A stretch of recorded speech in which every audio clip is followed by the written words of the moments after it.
Hi, it's Damian from the Peak Partnership here.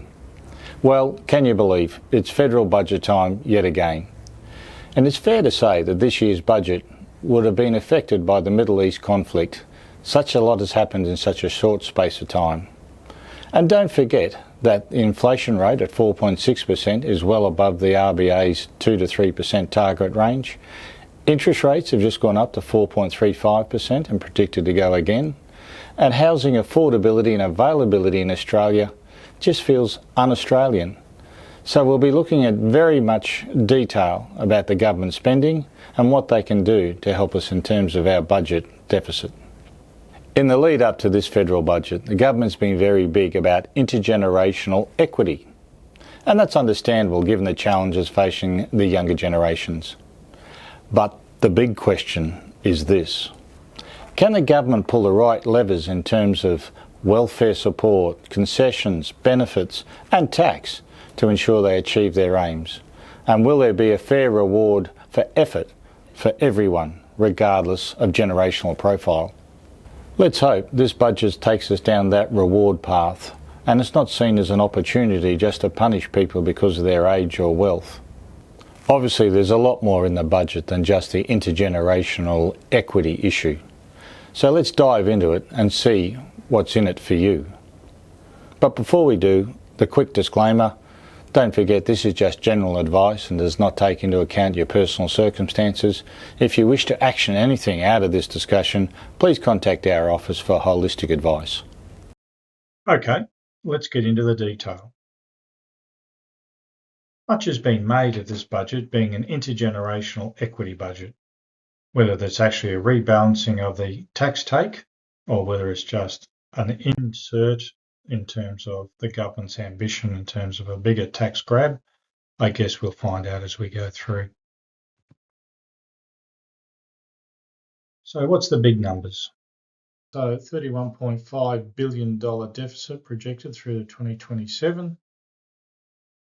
That budget deficit doesn't change a lot until 2029, 2030, when it's expected to reduce to $25 billion. And it's not until 2034-35 that it's projected to actually return to a surplus. So you can see from those numbers, the savings that they're talking about in this budget are back-ended out at least 3 years. So again, giving a little bit of time to find their money. So what's the elephants in the room? What's the three big things that have happened? And is it generally around taxation? And I've got to say, this is probably the largest change in taxation I've seen in 27 years. So significant in terms of the way they've taken this on board. In the words of Treasurer, it's ambitious. So the three big changes are in the area of capital gains tax, negative gearing, and the taxation of trusts. The taxation of trusts, we had some talk about that, but we were told that the government hadn't formed a view on it and that it wouldn't be in this year's budget. But lo and behold, we have a 30% tax on trusts. So the capital gains tax. So currently there's a 50% discount available from capital gains tax for things that you've held longer than 12 months. This discount will be replaced by a CPI inflation effect, and that change will take effect from the 1st of July 2027. As part of that overhaul, there'll be a minimum rate of 30%, which will apply to all capital gains tax realised when an asset is sold. This is designed to avoid people holding onto assets until their income is low, which was quite a valid tax or investment strategy, which has now been taken away.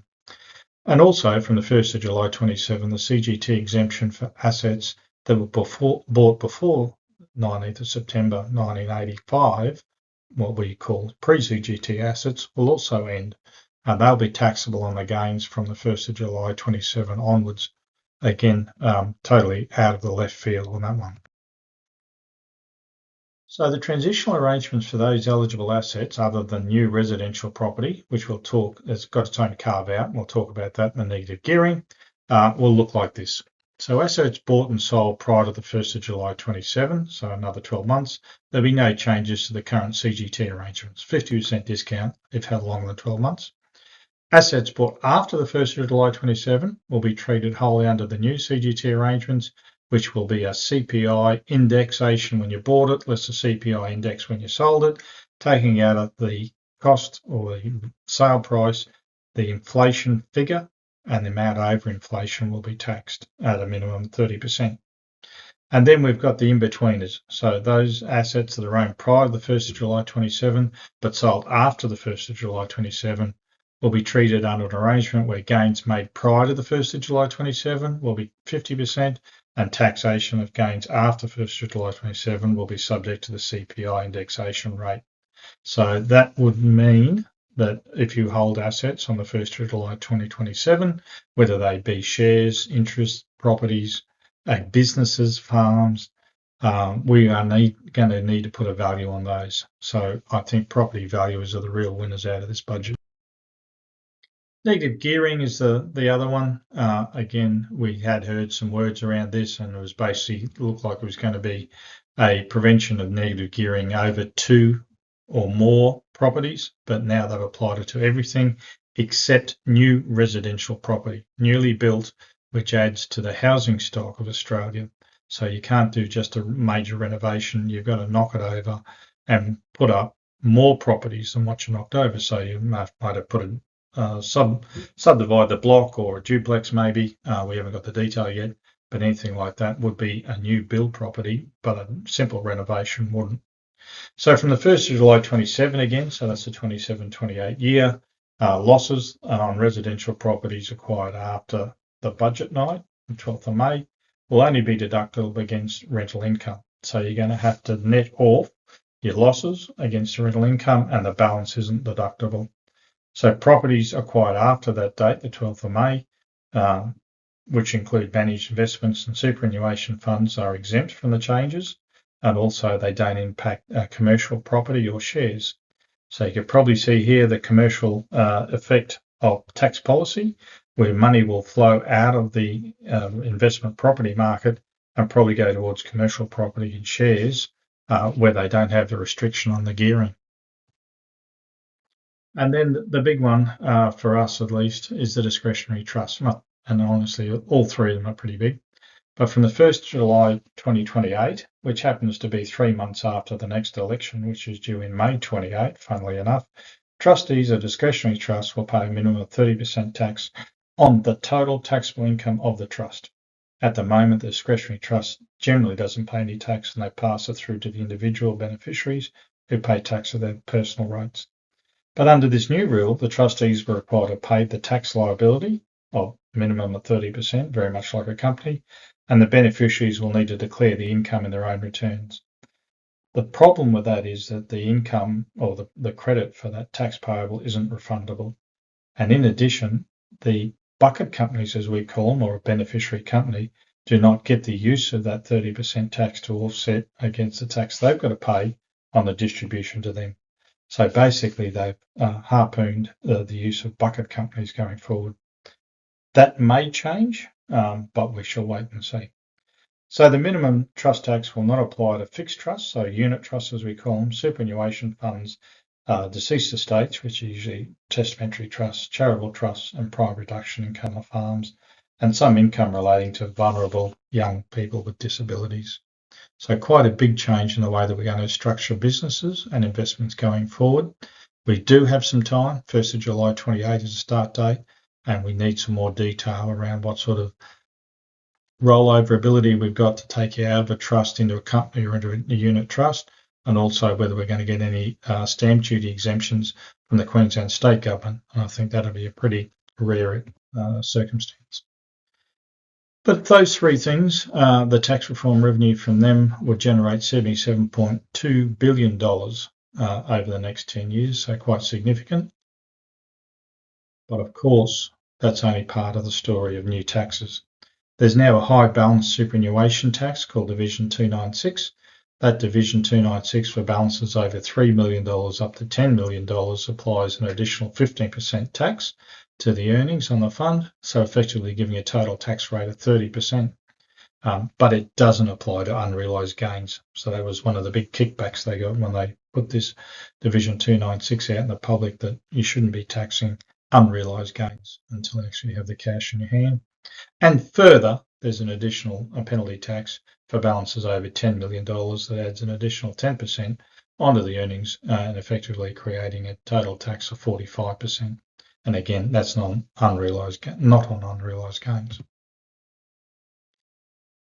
So what are the other little wins that the taxpayers have? And generally you'll see most governments will do something like this in terms of relieving the tax on the individual level.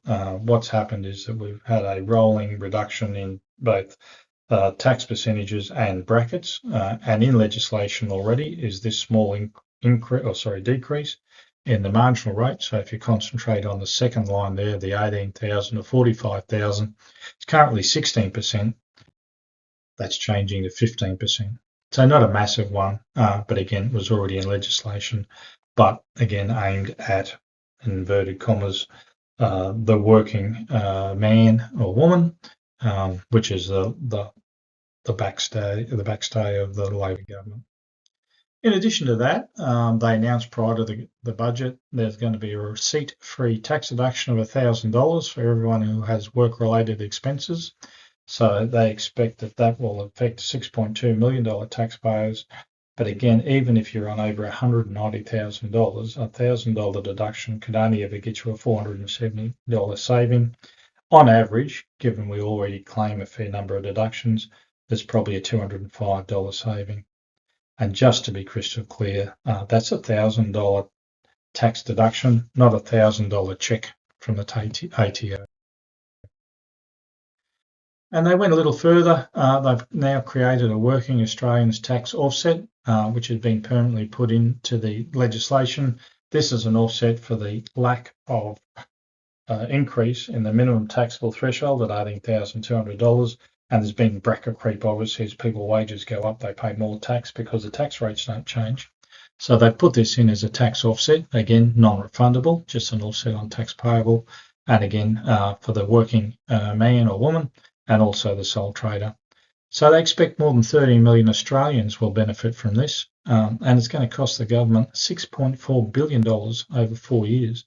So the number is significant due to the number of people who can take up the option. So the spending cuts, where have they been able to find some money? The vast majority of this money, again, is coming in the longer term, and as we saw in the budget deficit numbers, it's probably 3 to 4 years away. So let's start with the gross savings. They think they're going to find $63.8 billion over the forward estimates. The vast majority, more than 50% of that, is in NDIS spending. NDIS has been a runaway train. It has got out of hand, no doubt about that, both in terms of the total number of people which are in the system and the providers in the system probably taking advantage of a lack of sort of compliance. So they're going to cut participants from 760,000 to 600,000 by 2030, so 4 years. The eligibility will be based on assessments rather than the diagnosis. There'll be crackdown on unregistered providers. Obviously, they're the major ones that are some level of fraud in the NDIS provision of services. The payment system to be digitised so they know exactly where the money's going, and there'll be cuts to social and community funding participation. The expected savings is to be $37.8 billion over the next 4 years, and this is fairly hard to see that that's going to achieve that, but we wish them well, and we hope the most vulnerable people are not left behind. So the public service, unusually for a Labor government, they're finding $2.7 billion saving in the public service spending, but of course that means that they're not cutting any salaries and they're not cutting any staff. In fact, they're putting it up on an additional 1,500 people in the tax office. They're going to find savings in reduced external labour, and read there, consultants, the PKFs of the world, which have been getting millions of dollars servicing the tax office, voluntary redundancies, and non-wage spending, interesting category, which includes travel, property, and hospitality. I don't know about you, but I haven't had much hospitality from anyone in the public service in 40 years. So next is private health insurance. So again, I'm unsure whether this is really well targeted, but it's people over 65 are going to have a reduction in their private health insurance rebate. So that's available in stages of income. If you are receiving that at the moment, you can expect those premiums to be cut by increased by $226 and $255 annually as the rebate is cut. So this is going to affect almost 3 million Australians and give us savings of $3 billion over 4 years. Even the government's own modelling suggests that 44,000 older Australians will discontinue private health cover because of the increases. Again, a worry about people who most need that cover not being able to afford it. The other runaway train that they've had to bring back to the station is electric vehicle tax breaks. They made a concession where they allow electric vehicles with no fringe benefits tax, and it was jumped on, and they'd forecast that it's cost $90 million. It's currently estimated to cost $1.35 billion in the current financial year. So almost 10 or more than 10 times what they thought it would cost, and it's been a runaway. So the fringe benefits discounts are going to be wound back over a number of years, April 27 through 29, where they'll take out the FBT exemption and wind it back to about 25 and 75%, such that fringe benefits tax will be payable by April 30. What's happening for business? So instant asset write-off. Typically, we've been waiting right through to the end of June to make sure that this instant asset write-off and the value of it would be included in the tax laws. Now they're going to extend that permanently at a $20,000 level for what we call SBEs, small business enterprises with turnovers of less than $10 million. So buy an asset, write it off if it's less than $20,000 ex GST. Of course, vehicles and major pieces of machinery won't be covered by that. It's hardly enough, and it's probably not enough to generate some sort of productivity gains that we would have liked to have seen. They've done further tax breaks in the R&D or research and development area, which will help in terms of our innovation. The turnover thresholds will increase from $20 million to $50 million, and hopefully, as I say, that'll help in terms of productivity. Loss carryback for companies. Again, this is a big ticket item for the larger companies, and this is ones with less than $1 billion worth of turnover, so covers quite the vast majority of your companies, and allows you to offset your current losses against tax paid in 2 prior years. So if you've got a year where you're struggling and you're actually in a loss situation, you can go to the tax office and ask for the tax back from the previous 2 years as a refund from the tax office. They also looked after the smaller companies, so the startups, and again from 1st of July 28-29, so quite a while away, but still. Startup companies are less than $10 million in turnovers that generate a loss in their first 2 years, which is not unusual if you're starting up a business. Those losses can get refunds as a tax offset for PAYGW, or what we used to call group tax, and FBT tax, if that's been paid as well. They've allocated $2 billion to housing construction, and they're investing in power, roads and drainage. And most of that will fall down to the local councils for sewerage and water in support of the construction of an additional 65,000 new homes on blocks of land that currently haven't been subdivided. And out of the Economic Resilience Program, they're going to offer $1 billion in interest-free loans to manufacturing, logistics and businesses impacted by the global supply chain disruptions. Read here, the Middle East conflict, and also rising costs. Read here, fuel. So we'll see how to apply for that, and I'm sure you'd all like a slice. Defence, not unexpectedly, given the uncertainty we have in the current environment, both in the Ukraine and the Middle East, the government's going to spend $53 billion over 10 years in the defence of Australia. That'll take our defence spending from 2.8 to 3% of GDP, probably something Mr. Trump wanted. So the National Defence Strategy will be coordinated. We'll have a domestic drone technology development, which is quite interesting because you see drones used a lot in those conflicts, and also the Henderson Defence Precinct in WA to dock and maintain the AUKUS submarines should they show up in the next 10 years.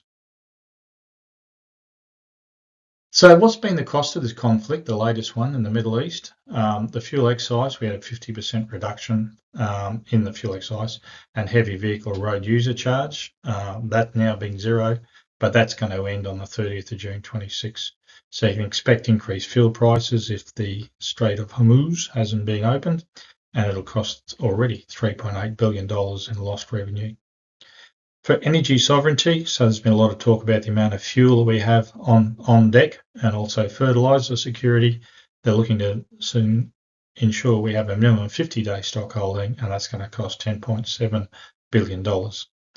Inflation's been running away from them at 4.6%, and again, I've seen a report from Westpac, and they do on their credit card assessments that fuel and oil has been a 10% increase in credit card costs in the last month, and that's been predicted to rise even further, obviously. So if we continue to get inflation rising, there's further costs on the cost of living pressure and further pressure on the RBA, Reserve Bank of Australia, to increase interest rates as well. And there was a debate about gas tax, so our LNG exports are going offshore in the main, and our Prime Minister, Mr Albanese, did want to incur a 25% gas export tax while he was running around the world trying to secure our fuel reserves. So where to from here? As you've seen from the slides, there's quite a bit of time that we've got to get our situations together. There's nothing that we can do immediately now. We do need to get more detail. We need to see the legislation.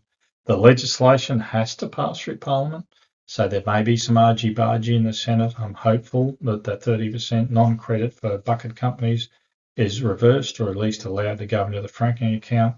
We're looking for ways in which we can restructure based on the current arrangements, and that could include rollovers out of trusts into companies or unit trusts.